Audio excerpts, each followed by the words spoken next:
जय हिंद, वंदे मातरम।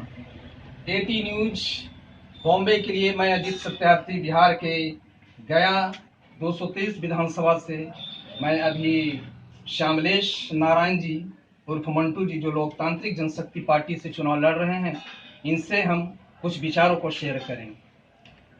हाँ सर, आप लोकतांत्रिक जनशक्ति पार्टी से जो चुनाव लड़ रहे हैं, आपका मुख्य उद्देश्य क्या है चुनाव लड़ने का? अगर उद्देश्य की बात करते हैं, पहले तो हम सबको प्रणाम करते हैं और आशीर्वाद के साथ हम सबको अपना मंतव्य दे रहे हैं। रह गई हमारी उद्देश्य, तो उद्देश्य तो सबसे पहले मेरा है कि हिंदुस्तान की लोकतंत्र को जिंदाबाद करवाना। और इस लोकतंत्र को जिंदाबाद करवाने में चाहे तो हमको अपनी प्राण की आहुति क्यों नहीं देना, मैं दूंगा। कैसे आएगी इसकी जिंदाबाद की नारा, हो सकता है हमारे मौत के बाद आए, लेकिन वो जिंदाबाद करवा कर रहेंगे कि लोकतंत्र जिंदाबाद बोलो। जो लोकतंत्र जिंदाबाद था, है और रहना चाहिए, रहेगा। रह गई मेरी मुख्य उद्देश्य। मेरी मुख्य उद्देश्य ये है, सबसे और एक क्षमा मांगते हैं। अभी अभी हमने और भी इन चैनल वालों से ये बात किया, उन्होंने भी उद्देश्य की बात की थी। मैंने बोला कि हम 35 साल बनाम 5 साल का लड़ाई लड़ रहे हैं। 35 साल बनाम मैंने 35 साल का अर्थ क्या? हमारे गया शहर से लगातार 7वां बार, मैंने 7 बचे 35 बार, हमारे 7 बचे 35 साल हमारे प्रेम कुमार जी यहाँ से चुनाव मैदान में रहे। 7 बार चुनाव? जी 7 बार चुनाव लड़े रहे। यहाँ तक कि अच्छा मंत्रालय मिला, PhD वगैरह। ये मंत्रालय को रहने के बावजूद ये सारा मंत्रालय उनके घर में रहा, घर के दहलीज से बाहर कभी नहीं गया। यानी मंत्रालय वो अपने घर में ही बना के रखे? जी, वो अपने घर को ही पूरा का पूरा मंत्रालय बना दें। चुनाव जीतने के बाद वो गधा घोड़ा के सींग के जैसा गायब हो जाते हैं। कहाँ जाता है वो सींग, जो पता ही नहीं चलता। अच्छा, आपका लोकतांत्रिक जनशक्ति पार्टी जो है कितने सीट पे बिहार में चुनाव लड़ रही है? 19 सीट पे लड़ रही है। 19 सीट? जी 19 सीट पे लड़ रही है और दमखम से लड़ रही है तो नई पार्टी, लेकिन ये लड़ रही है दमखम से कम गया शहर में तो हम आग लगा करके रख देंगे। लेकिन मेरा कहना यह है कि 35 साल बनाम 5 साल आग आप किस तरह से लगाएंगे गया शहर में? तो लग चुका है, हर जनता का मांग हो गया है श्यामलेश नारायण, नया चेहरा श्यामलेश नारायण, त्रिभुज छाप लोकतांत्रिक जनशक्ति पार्टी। यानी कि देश का चरमराता हुआ आधार स्तंभ अब हट करके त्रिभुज पे आकर। जी, यहाँ तक कि मैं अब अपने पार्टी को बिहार की प्रधान सीट पे बैठता हुआ देखना चाहता हूँ और देखूंगा, आज हो या अगले सत्र में हो, लेकिन ये पार्टी राज करेगी बिहार में। अगर मानते हैं आप चुनाव जीत जाते हैं इस विधानसभा से, तो यहाँ के नौजवानों को और यहाँ के महिलाओं को क्या संदेश देना चाहेंगे और उसके लिए कौन कौन सी योजनाएं आप लाए? रह गई योजना की बात तो मैंने पहले ही अपना सारा कुछ मैनिफेस्टो बाजार में दे रखा है, सारे लोग जान रहे हैं। और रह गई महिलाओं की बात, तो थोड़ा ध्यान से हमको बोलने दीजिए, बीच में बोलिएगा। हम नेता क्षेत्र से नहीं आए हैं भैया, ना, हम शिक्षण क्षेत्र से आए हैं और लगातार विद्यालय में बैठते बैठते एक टीचर वाला भाषा बोलते हैं। तो कहने का अर्थ ये है कि योजना हमारी सबसे पहली प्राथमिकता होगी कि शहर में जो बिजली इतनी महंगी है, मैं इसको सस्ता करवाऊंगा और गरीबों को मुफ्त बिजली, पानी, शिक्षा ये हर हालत में मिलेगा उनको। इसमें कहीं कोई कटौती नहीं होगी। बीच से बिचौलियों को मैं हटाऊंगा, जो ये दलाल पैदा कर दिए हैं कि हर क्षेत्र में जाइए तो एक दलाल से मिलिए तो आपका ये काम होगा। उस दलाल को रास्ते से हटाएंगे। साथ ही साथ एक और युद्ध मैंने छेड़ रखा है। ये तो 35 साल हो गया, एक 15 वर्ष का भी एक राज करता हुआ व्यक्ति यहाँ से चुनाव लड़ रहे हैं, जिनको बोलते हैं हम लोग NCP, नेशनल कांग्रेस। जी, नेशनल कांग्रेस पार्टी। बड़ा गर्व से उस शहर में चल रहे। मैंने उनसे पूछा, मेरा जनता पूछा है कि आप 15 वर्ष से यहाँ के मेयर, उपमेयर कम और मेयर ज्यादा रहे, महिलाओं के लिए क्या किया आपने? कहीं भी शहर में अगर आंख उठाकर देखा जाए तो क्या हमारी माँ बहन को शौच की आवश्यकता नहीं होती है? कहीं गया शहर का एक कोना पर भी ये दिखा दे कि किसी महिला के लिए एक शौचालय का भी निर्माण किए, और गर्व से सीना ठोक के 17 गाड़ी से घूमते हैं। अब कहाँ से दौलत लाते हैं इन लोग, राम जाने इतना हौसला कैसे लाते हैं। लोग धुतकारते जा रहा है, ये पैर हाथ पड़ते जा रहे हैं। कहा भाई तो हमको वोट दीजिए, किस मुंह से मांगते हैं इन लोग को। लेकिन मैं अगर आ गया तो ये 35 बरस का भरा हुआ गड्ढा मैं 5 साल में समतल जमीन में बदल दूंगा, और ये कैसे बदलना है ये मुझे मालूम है। यानी आपके इरादे बहुत पक्के और नेक हैं। और एनसीपी की आपने चर्चा किया कि यहाँ का मेयर एनसीपी से है। जी जी। तो महाराष्ट्र में तो एनसीपी की सरकार है। जी जी। और सुशांत मैटर भी काफी उठा हुआ, जी जी जी। जिसमें हमारे नीतीश जी, वो अर्णब गोस्वामी जी हैं, रिपब्लिक भारत, जी, वो काफी सच्चे इंसान भी हैं। हाँ। और लड़ाई भी छेड़ते हैं उसी ढंग से, जी, क्योंकि जी। सच्चाई को लाना उनका हाँ। सबसे पहला कर्तव्य होता है। तो आप ये बताइए कि जब एनसीपी ऑलरेडी सरकार में है तो सुशांत के कांड पर वो चुप क्यों है? चुप रहेगा नहीं, उनका तो राजनीतिक है कि किसी प्रकार से कोई मुद्दा को उठाओ, अपना काम निकालो। कहा गया एक शॉर्टकट में कि अपना काम बंद था और भाड़ में जाए जनता।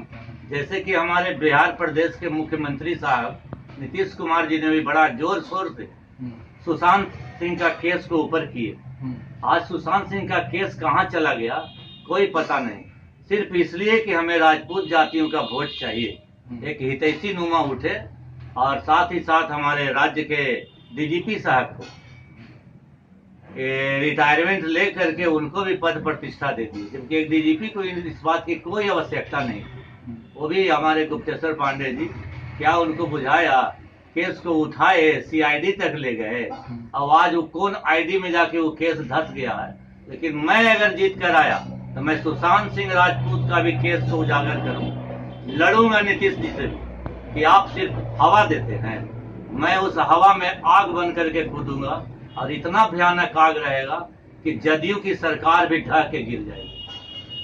जी बिल्कुल बिल्कुल सही आप बोल रहे हैं। ये जो मजाक बना के रख दिए हैं, जी जी, जो मजाक बना के रख दिए कि किसी की मौत पे भी राजनीति करते हैं। जी जी, आज एक इतना सुंदर इतना अच्छा कलाकार मेरा बिहार का, मैं ये नहीं कह रहा हूँ कि मैं जात की राजनीति के लिए बात कर रहा हूँ कि हमको कोई क्षत्रिय वंश का लोग हमें वोट दे, नहीं। बिल्कुल मैं उस लड़के के लिए लड़ रहा हूँ जो मेरा वंश का हो, मेरा शहर का हो, मेरा देश का था, मेरा राज्य का एक गौरव था।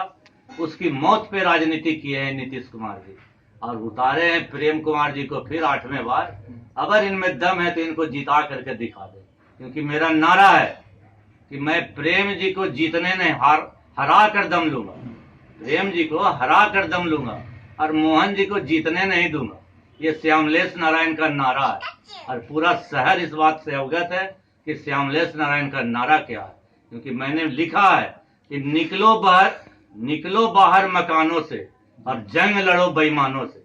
ये सब बेईमान आपके क्षेत्र में पगड़ी पहन के घूम रहे हैं सीना ठोक कर, लेकिन इनको जीरो पे आउट कैसे किया जाता है ये श्यामलेश नारायण इनको चस्का देगा, और वो चखेंगे इस स्वाद को। इसमें अभी आप जो बैनर लगाए हुए हैं, इसमें बाबू शिवदानंद सिन्हा का, सुभाष चंद्र बोस का, महात्मा गांधी, स्वामी विवेकानंद, डॉक्टर भीमराव अम्बेडकर, अबुल कलाम जी, जयप्रकाश नारायण, राम मनोहर लोहिया, रामानंद तिवारी, जो शिवानंद तिवारी के पिताजी हुए, जो काफी संघर्ष वो भी किए, कर्पूरी ठाकुर जी, जिन्होंने दलितों और पिछड़ों को बहुत आगे बढ़ाया। अब ये बताइए सर, आप जीतने के बाद जी जी क्या सभी लोगों को, यानी जात से जमात को एक सूत्र में बांधकर ही चलेंगे, या वहां पर कहीं कोई कास्टिज्म तो ऐसा बात नहीं ना आएगी? हुजूर, मैं तो पहले से बोल रहा हूँ कि मैं जात की राजनीति करने नहीं आया, यानी जमात की राजनीति। आज तक मैं कायस्थ समाज से हूँ, मैं किसी को प्रणाम करने नहीं गया। अच्छा। मिला हूँ सबसे, लेकिन कोई लोग ये भी बोल दिए कि तो हम लोग पर ध्यान होगा ना। मैंने कहा कि अगर सिर्फ कायस्थ समाज की वोट से अगर हमारी जीत हो जाती है तो मैं अच्छी बात है, आपके शरण में रहूंगा। लेकिन रह गई जमात, तो मेरा शहर सिर्फ कायस्थ समाज से नहीं चल रहा था, हम सबको लेकर के चलूंगा बराबर। सिंगल वे में मैं बात नहीं करूंगा, सिंगल वे में मैं बात नहीं करूंगा। वन वे ट्रैक पे कोई भी ट्रेन नहीं चली, एक्सीडेंट होती है, और मैं एक्सीडेंट दुर्घटना बर्दाश्त नहीं करूंगा। रह गई हमारी समाज की बात, तो जितने भी महापुरुष को देख रहे हैं, ये किसी एक समाज के नहीं, ये हर समाज से। हाँ। तो मैं हर समाज को आदर पूर्वक प्रणाम करता हूँ, सबसे आशीर्वाद मांग रहा हूँ कि आप लोग दीजिए। अगर चाहते हैं गया शहर का विकास, तो मैं विकास करूंगा, मैं एक विकास पुरुष साबित हो जाऊंगा। लेकिन रह गई बात, इसमें तो कोई लोग को बुरा भी लगेगा मेरा बात का कि ऐसे बोल रहा है लड़का। मैं बोल नहीं रहा हूँ, जो मेरी अंतरात्मा बोल रही है मैं वो बोल रहा हूँ। मैं गया हूँ, सबसे आशीर्वाद लिया और सब लोग आशीर्वाद दिए, हमारे समाज के लोग, गैर समाज के लोग, पिछड़े अति पिछड़े, सब लोग हमको आशीर्वाद दिए। तो मैं तो अगर झूठ मूठ की राजनीति कर दूं कि हाँ मैं अपने ही समाज को सिर्फ सपोर्ट करूंगा, तो अदर समाज हमारे कहाँ जाएंगे। यानी कि आप पूर्ण रूप से राजनीतिक नहीं हैं और आप एक समाज सेवक हैं, सच्चा समाज सेवक जो सभी को एक सूत्र में बांध कर चलते हैं, श्यामलेश नारायण जी। और ये जो आपकी पार्टी है लोकतांत्रिक जनशक्ति पार्टी, तो लोकतांत्रिक जनशक्ति पार्टी से ही चुनाव आप क्यों लड़े? क्या आप किसी दूसरी पार्टी से चुनाव लड़ना पसंद कर रहे थे या करना चाहेंगे या नहीं चाहेंगे? तो मैं बता दूं कि मैं 1994 से कांग्रेस की राजनीति कर रहा था, समझे, लेकिन देखा कि वहां बहुत उछल पुछल है। और फिर पहले भी बताया कि मैं शिक्षण क्षेत्र से हूँ, तो कुछ ऐसी चीजों को मैंने देखा जो मुझे पसंद नहीं पड़ा। मैं ऐसा नहीं कि मुझे कांग्रेस पार्टी या बीजेपी से हमको कोई घिरना, बीजेपी का तो मैं खुद वोटर हूँ, मैं खुद उनका वोटर हूँ। अभी अभी ये क्या नाम है जो लोकसभा से लड़े थे, विजय मांझी जी, मैं विजय मांझी का वर्क किया हूँ, विजय मांझी के साथ लगभग 1 सप्ताह वर्क किए। मुझे पार्टी से कोई घिरना नहीं है, पार्टी में जो कूड़ा कचरा लोग ढूक गए उनसे मुझे घिरना हो गया और हराने के दम लेकर के मैं चल दिया। यानी कचरा को साफ करना। जी जी, जो मैंने पहले भी बोला ना कि बिचौलिया को मैं समाप्त करूंगा, कूड़ा कचरा जो बन के समाज में आ गए मैं उनको समाप्त करूंगा। इसके लिए क्यों ना हमको अपने प्राण की आहुति देना पड़े, दूंगा, क्योंकि बिना देश को अगर सुरक्षित रखना है तो हमारा सेना तो देख रहे हैं ना, अपने प्राण की आहुति देखकर भी हम अपने देश की रक्षा करते हैं, हमारी आबरू को बचाते हैं। तो हम तो उस जवान देश का जवान तो नहीं बन पाए, लेकिन देश के जवान जैसा एक नेता जरूर बनूंगा। वो हमारा क्षेत्र को बना करके रखेंगे, मैं शहर को बना करके रखूंगा। जैसा कि हमारे नेता लोग नारा दिए थे, जय जवान जय किसान, अभी इसमें हैं, वो भी वर्तमान में है, जय जवान जय किसान। तो कहने का अर्थ है कि क्या वो लोग यूं ही बोला करते थे? उसमें कुछ तो बात थी। वो एक प्रधानमंत्री पद पे रह करके भी किसान का भी काज करते थे, अपने आंगन में खेती भी कर लिया करते थे। तो क्या वो हमारे देश के आज महापुरुष बने कैसे? यही सब कर्म से ना लोग महापुरुष बनते हैं।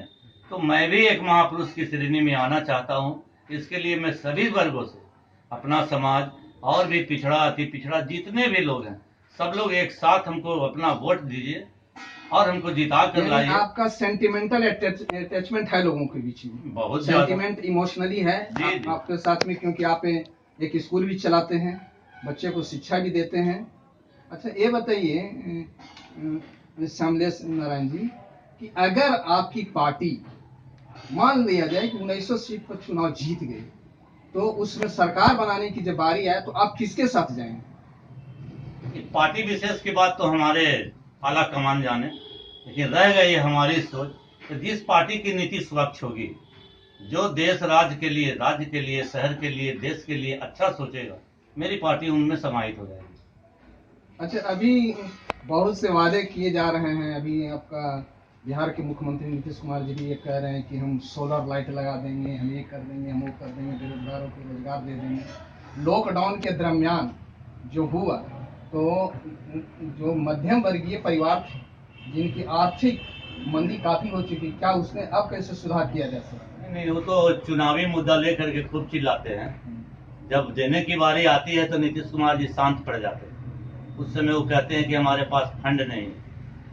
और रह गई कोरोना काल की बात, तो इस काल को अगर वो याद करते होंगे कि हमारी जनता त्राहिमाम कैसे हुई और भूख प्यास से कैसे मरा हमारा जनता।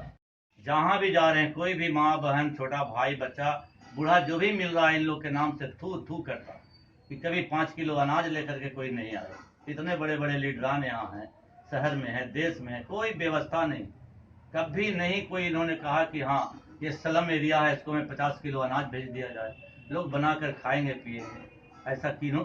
यही सब देख करके मैं राजनीति में उतरा हूँ।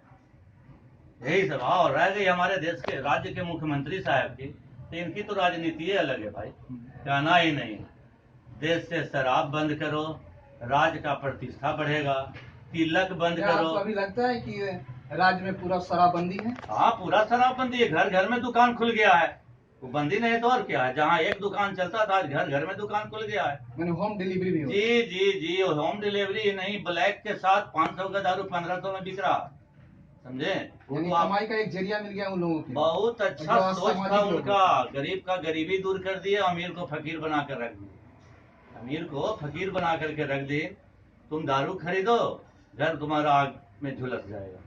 बिहार गैस क्षेत्र के बारे में कुछ और बताना चाहेंगे? बहुत कुछ बात है, कितना बताएं। हम तो यही देखते हैं कि जहाँ जा रहे हैं भाई, वहाँ तो जब थू थू होती है तो हमारे जैसा व्यक्ति का भी चेहरा ये सोचकर झुक जाता है, कहीं वो जनता हमारे नाम से भी तो थू थू नहीं कर रहा है, लेकिन लोग हमें हाथ पे उठाए हुए हैं। एक चीज और बताना चाहेंगे हम, और बहुत ही खास बात है ये। अभी हमारे एक गुरुदेव रामविलास पासवान जी का मृत्यु हो गई। मैं तो उनको श्रद्धांजलि दे रहा हूँ, अपने प्रणाम कर रहा हूँ कि कहीं भी रहें, स्वर्ग में रहें, और उनकी आशीर्वाद हम पे बनी रहे। रह गई उनकी पुत्र की, श्री चिराग पासवान जी का। भविष्य का मुख्यमंत्री वो जरूर होंगे, भविष्य का मुख्यमंत्री वो जरूर होंगे। और जिस दिन वो भविष्य में मुख्यमंत्री बन गए, उस दिन हमारा बिहार फिर से सोना का चिड़िया बनेगा। और जब बिहार बनेगा तो हर स्टेट बनेगा, स्टेट बनेगा तो देश में भी उनकी राज चलेगी, और सोना का चिड़िया फिर से मेरा भारतवर्ष कहलाएगा। जो कि चिड़िया कहाँ गुम हो गई, कुछ पता नहीं चल रहा।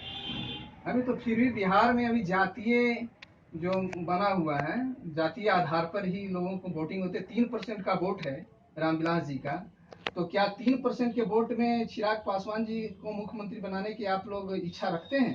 अरे क्या बात करते हैं आप, परसेंटेज की तो बात ही नहीं, वो हर का हृदय में बस गए हैं, वो हर व्यक्ति के हृदय में बस गए हैं। उनकी बात, उनकी चाल, उनकी बैठने उठने की सभ्यता, बोलने की संस्कृति जो उनको भगवान ने दिया, मैं तो चाहूंगा कि उन्हें हमारा राज्य के मुख्यमंत्री चेयर पे बैठाया जाए।